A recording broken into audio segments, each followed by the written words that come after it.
साथियों नमस्कार, मैं रिजवान अंसारी हाजिर हूं आपके बीच महत्वपूर्ण चर्चा और परिचर्चा के साथ। साथियों, माननीय उच्च न्यायालय खंडपीठ लखनऊ के द्वारा पारित जजमेंट के उपरांत पूरे प्रदेश के अंदर एक उआफोह का माहौल, एक उआफोह की स्थिति बनी हुई है।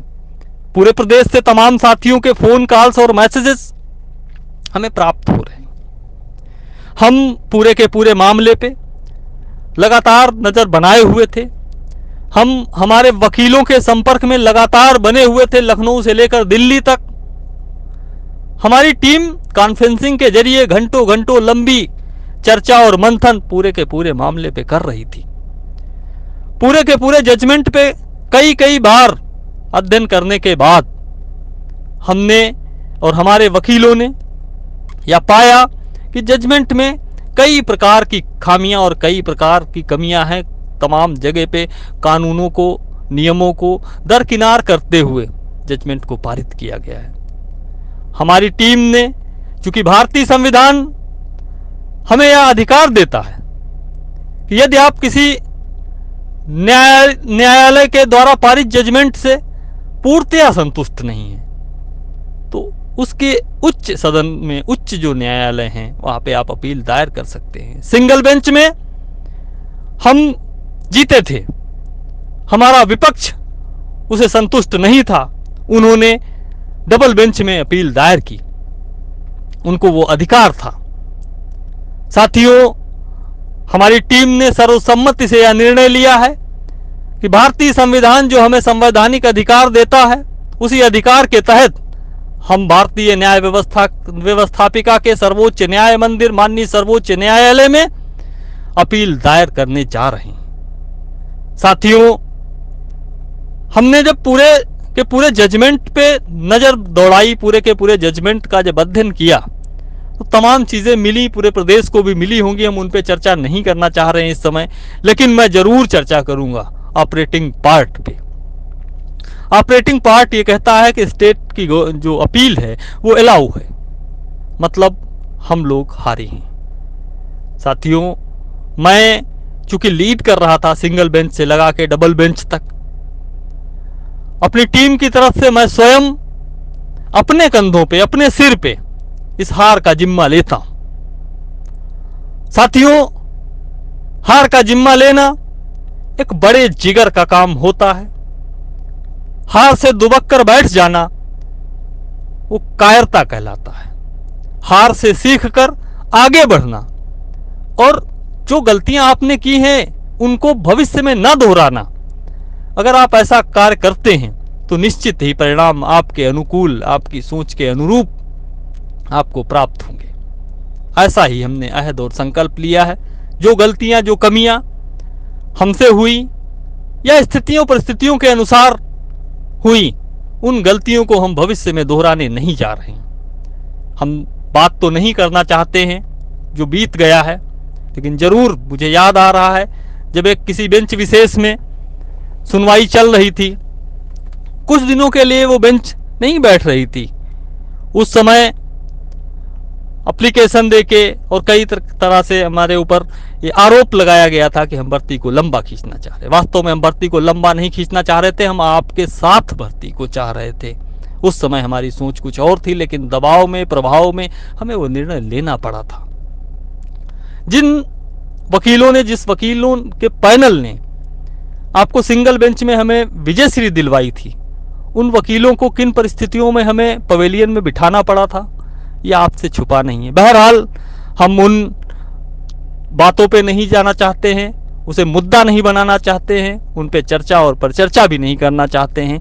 हम केवल इतना कहना चाहते हैं कि जो गलतियां, जो कमियां हमसे हुई, उन कमियों को हम भविष्य में दोहराने नहीं जा रहे हैं, कदापि नहीं जा रहे हैं।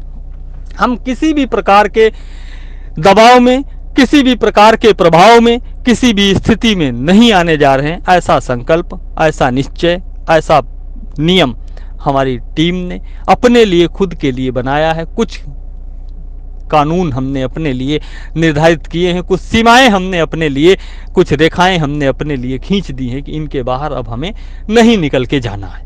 साथियों, जब आप देखेंगे पूरे के पूरे मामले पे नजर डालेंगे।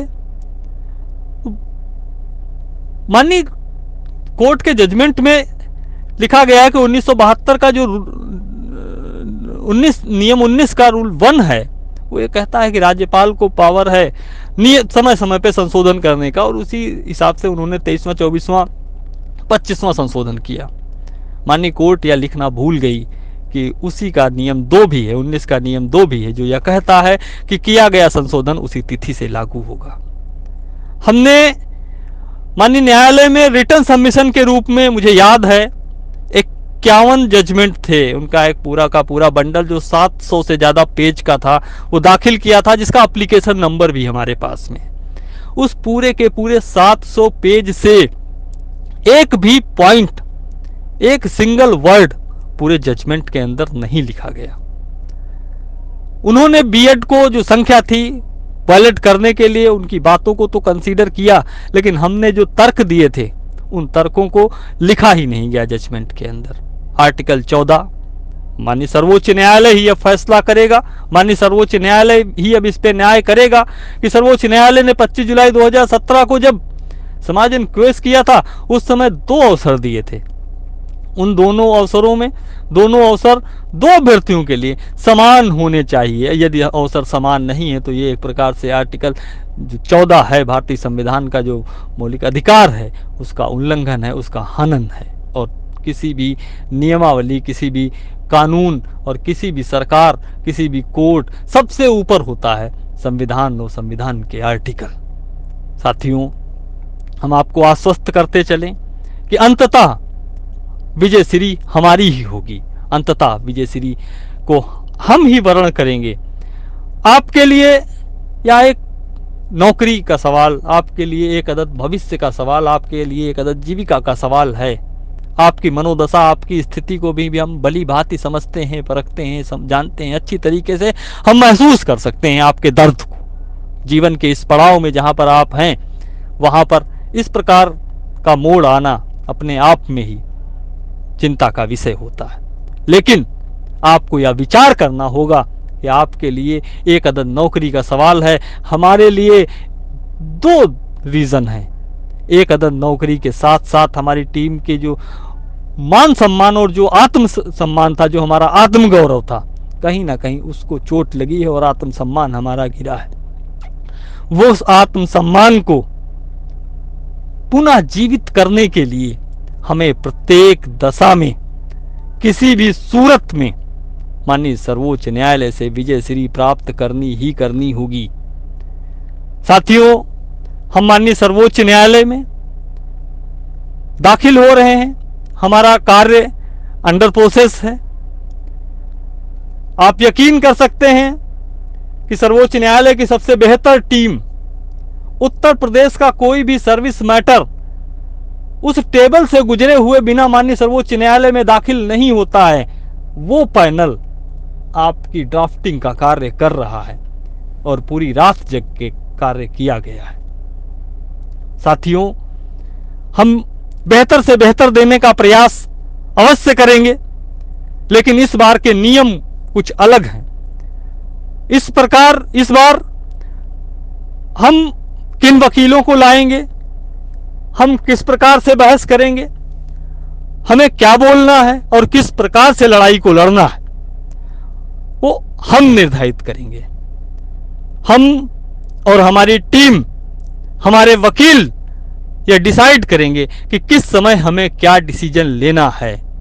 वो सारे डिसीजन लेने के लिए हम स्वतंत्र हैं और हम आपसे केवल यह अनुरोध और अपेक्षा करते हैं कि आपको हमें फ्री हैंड देना होगा।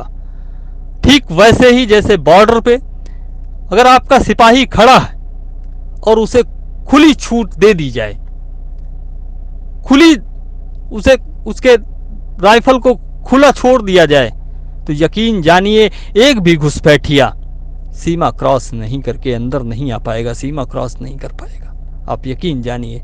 ठीक उसी तरीके से हम आपसे मांगते हैं कि आप हमें फ्री हैंड दे दीजिए, आप हमें खुली छूट दे दीजिए लड़ने की।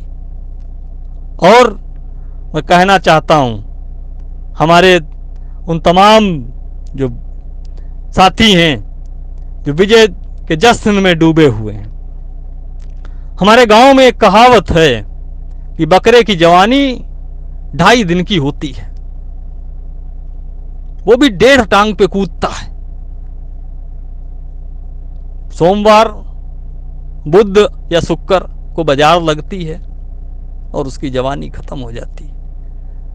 साथियों, हम 2 प्लान पे काम कर रहे हैं। एक प्लान ए जो आप जान